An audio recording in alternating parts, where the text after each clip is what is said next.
Birth of Weimar गणराज्य। Weimar गणराज्य का जन्म 20वीं शताब्दी के शुरुआती सालों में जर्मनी एक ताकतवर साम्राज्य था। उसने ऑस्ट्रियाई साम्राज्य के साथ मिलकर मित्र राष्ट्रों इंग्लैंड, फ्रांस और रूस के खिलाफ पहला विश्व युद्ध 1914 से 1918 तक लड़ा था। दुनिया की सबसे बड़ी शक्तियां यह सोचकर इस युद्ध में कूद पड़ी थी कि उन्हें जल्दी ही विजय मिल जाएगी। सभी को किसी न किसी फायदे की उम्मीद थी। उन्हें अंदाज़ा नहीं था कि यह युद्ध इतना लंबा खींच जाएगा और पूरे यूरोप को आर्थिक दृष्टि से निचोड़ कर रख देगा। फ्रांस और बेल्जियम पर कब्जा करके जर्मनी ने शुरुआत में सफलताएं हासिल की, लेकिन 1917 में जब अमेरिका भी मित्र राष्ट्रों में शामिल हो गया तो इस खेमे को काफ़ी ताकत मिली और आखिरकार नवंबर 1918 में उन्होंने केंद्रीय शक्तियों को हराने के बाद जर्मनी को भी घुटने टेकने पर मजबूर कर दिया। साम्राज्यवादी जर्मनी की पराजय और सम्राट के पद त्याग ने वहां की संसदीय पार्टियों को जर्मन राजनीतिक व्यवस्था को एक नए सांचे में ढालने का अच्छा मौका उपलब्ध कराया। इसी सिलसिले में वाइमर में एक राष्ट्रीय सभा की बैठक बुलाई गई और संघीय आधार पर एक लोकतांत्रिक संविधान पारित किया गया। नई व्यवस्था में जर्मन संसद यानी राइखस्टाग के लिए जनप्रतिनिधियों का चुनाव किया जाने लगा।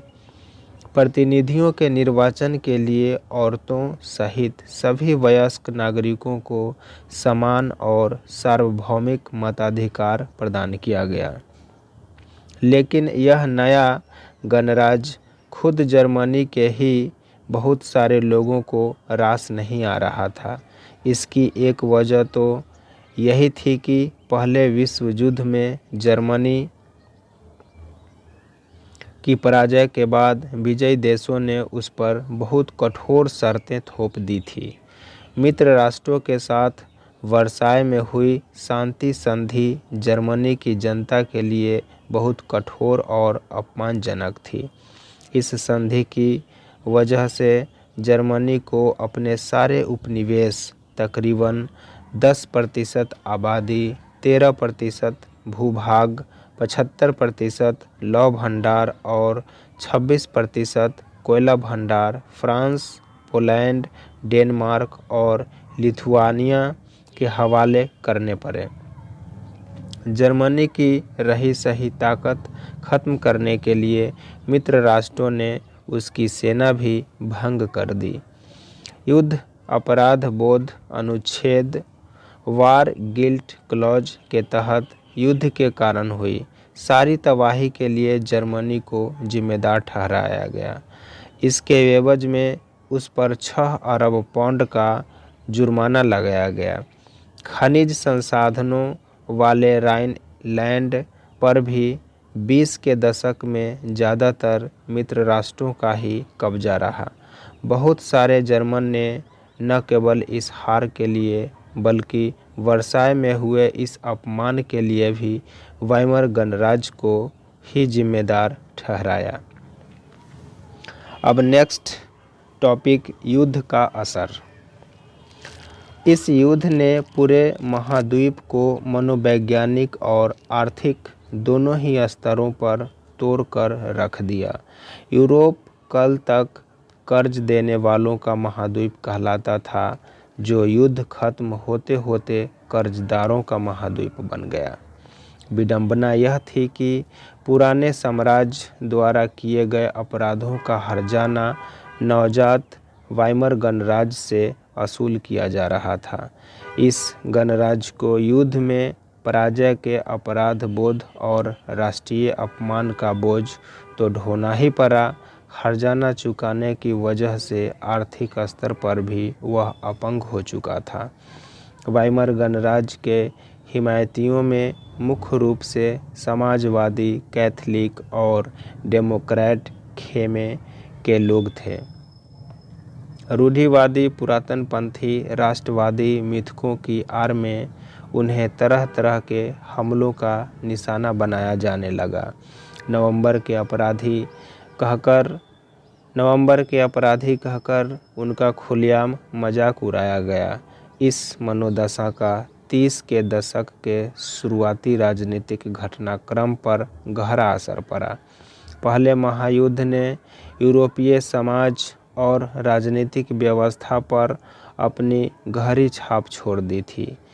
सिपाहियों को आम नागरिकों के मुकाबले ज़्यादा सम्मान दिया जाने लगा। राजनेता और प्रचारक इस बात पर जोर देने लगे कि पुरुषों को आक्रामक, ताकतवर और मर्दाना गुणों वाला होना चाहिए। मीडिया में खंदकों की जिंदगी का महिमा मंडन किया जा रहा था, लेकिन सच्चाई यह थी कि सिपाही इन खंदकों में बड़ी दयनीय जिंदगी जी रहे थे। वे लाशों को खाने वाले चूहों से घिरे रहते। वे जहरीली गैस और दुश्मनों की गोलीबारी का बहादुरी से सामना करते हुए भी अपने साथियों को पल पल मरते देखते थे। सार्वजनिक जीवन में आक्रामक फौजी प्रचार और राष्ट्रीय सम्मान व प्रतिष्ठा की चाह के सामने बाकी सारी चीज़ें गौण हो गई। जबकि हाल ही में सत्ता में आए रूढ़िवादी तानाशाहों को व्यापक जनसमर्थन मिलने लगा। उस वक्त लोकतंत्र एक नया और बहुत नाजुक विचार था, जो दोनों महायुद्धों के बीच पूरे यूरोप में फैली अस्थिरता का सामना नहीं कर सकता था। नेक्स्ट टॉपिक, राजनीतिक रेडिकलवाद, आमूल परिवर्तनवाद और आर्थिक संकट। जिस समय वाइमर गणराज्य की स्थापना हुई, उसी समय रूस में हुई बोल्शेविक क्रांति की तर्ज पर जर्मनी में भी स्पॉटकिस्ट लोग अपने क्रांतिकारी विद्रोह की योजनाओं को अंजाम देने लगी। बहुत सारे शहरों में मजदूरों और नाविकों की सोवियतें बनाई गईं। बर्लिन के राजनीतिक माहौल में सोवियत किस्म की शासन व्यवस्था का हिमायत के नारे गूंज रहे थे। इसलिए समाजवादियों, डेमोक्रेट्स और कैथोलिक गुटों ने वाइमर में इकट्ठा होकर इस प्रकार की शासन व्यवस्था के विरोध में एक लोकतांत्रिक गणराज्य की स्थापना का फैसला लिया और आखिरकार वाइमर गणराज्य ने पुराने सैनिकों के फ्री कोर नामक संगठन की मदद से इस विद्रोह को कुचल दिया। इस पूरे घटनाक्रम के बाद स्पॉटकिस्टों ने जर्मनी में कम्युनिस्ट पार्टी की नींव डाली। इसके बाद कम्युनिस्ट यानी साम्यवादी और समाजवादी एक दूसरे के कट्टर दुश्मन हो गए और हिटलर के खिलाफ कभी भी साझा मोर्चा नहीं खोल सके। क्रांतिकारी और उग्र राष्ट्रवादी दोनों ही खेमे रेडिकल समाधानों के लिए आवाज़ें उठाने लगे। राजनीतिक रेडिकलवादी विचारों को 1923 के आर्थिक संकट से और बल मिला। जर्मनी ने पहला विश्व युद्ध मोटे तौर पर कर्ज लेकर लड़ा था और युद्ध के बाद तो उसे स्वर्ण मुद्रा में हर्जाना भी भरना पड़ा। इस दोहरे बोझ से जर्मनी के स्वर्ण भंडार लगभग समाप्त होने की स्थिति में पहुंच गए थे। आखिरकार 1923 में जर्मनी ने कर्ज और हर्जाना चुकाने से इनकार कर दिया। इसके जवाब में फ्रांसीसियों ने जर्मनी के मुख्य औद्योगिक इलाके रूर पर कब्जा कर लिया। यह जर्मनी के विशाल कोयला भंडारों वाला इलाका था। जर्मनी ने फ्रांस के विरुद्ध निष्क्रिय प्रतिरोध के रूप में बड़े पैमाने पर कागजी मुद्रा छापना शुरू कर दिया। जर्मन सरकार ने इतने बड़े पैमाने पर मुद्रा छाप दी कि उसकी मुद्रा मार्क का मूल्य तेजी से गिरने लगा। अप्रैल में एक अमेरिकी डॉलर की कीमत 24,000 मार्क के बराबर थी, तो जुलाई में 3,53,000 मार्क, अगस्त में 46,21,000 मार्क तथा दिसंबर में 9,88,60,000 मार्क हो गए। इस तरह $1 में खरबों मार्क मिलने लगे। जैसे जैसे मार्क की कीमत गिरती गई, जरूरी चीज़ों की कीमतें आसमान छूने लगी। रेखा चित्रों में जर्मन नागरिकों को पाव रोटी खरीदने के लिए बैलगाड़ी में नोट भरकर ले जाते हुए दिखाया जाने लगा। जर्मन समाज दुनिया भर में हमदर्दी का पात्र बनकर रह गया। इस संकट को बाद में अति मुद्रास्फीति का नाम दिया गया।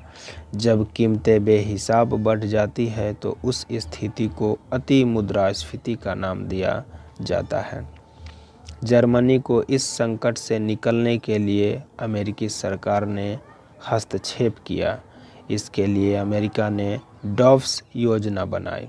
इस योजना में जर्मनी के आर्थिक संकट को दूर करने के लिए हर्जाने की शर्तों को दोबारा तय किया गया। नेक्स्ट टॉपिक, मंदी के साल। सन 1924 से 1928 तक जर्मनी में कुछ स्थिरता रही, लेकिन यह स्थिरता मानो रेत के ढेर पर खड़ी थी।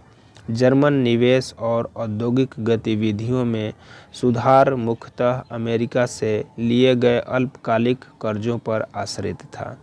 जब 1929 में वॉल स्ट्रीट एक्सचेंज शेयर बाजार धराशायी हो गई तो जर्मनी को मिल रही यह मदद भी रातों रात बंद हो गई। कीमतों में गिरावट की आशंका को देखते हुए लोग धड़ाधड़ अपने शेयर बेचने लगे। 24 अक्टूबर को केवल एक दिन में 1.3 करोड़ शेयर बेच दिए गए। यह आर्थिक महामंदी की शुरुआत थी। 1929 से 1932 तक के अगले 3 सालों में अमेरिका की राष्ट्रीय आय केवल आधी रह गई। फैक्ट्रियां बंद हो गई थी, निर्यात गिरता जा रहा था, किसानों की हालत खराब थी और सट्टेबाज बाजार से पैसा खींचते जा रहे थे। अमेरिकी अर्थव्यवस्था में आए इस मंदी का असर दुनिया भर में महसूस किया गया। इस मंदी का सबसे बुरा प्रभाव जर्मन अर्थव्यवस्था पर पड़ा। 1932 में जर्मनी का औद्योगिक उत्पादन 1929 के मुकाबले केवल 40% रह गया था। मजदूर या तो बेरोजगार होते जा रहे थे या उनके वेतन काफ़ी गिर चुके थे। बेरोजगारों की संख्या 60 लाख तक जा पहुंची। जर्मनी की सड़कों पर ऐसे लोग बड़ी तादाद में दिखाई देने लगे जो मैं कोई भी काम करने को तैयार हूँ लिखी तख्ती गले में लटकाए खड़े रहते थे। बेरोजगार नौजवान या तो ताश खेलते पाए जाते थे, नुक्करों पर झुंड लगाए रहते थे या फिर रोजगार दफ्तरों के बाहर लंबी लंबी कतार में खड़े पाए जाते थे। जैसे जैसे रोजगार खत्म हो रहे थे, युवा वर्ग आपराधिक गतिविधियों में लिप्त होता जा रहा था। चारों तरफ गहरी हताशा का माहौल था। आर्थिक संकट ने लोगों में गहरी बेचैनी और डर पैदा कर दिया था। जैसे जैसे मुद्रा का अवमूल्यन होता जा रहा था, मध्यम वर्ग, खास तौर से वेतनभोगी कर्मचारी और पेंशनधारियों की बचत भी सिकुड़ती जा रही थी। कारोबार ठप हो जाने से छोटे मोटे व्यवसायी, स्वरोजगार में लगे लोग और खुदरा व्यापारियों की हालत भी खराब होती जा रही थी। समाज के इन तबकों को सर्वहाराकरण का भय सता रहा था।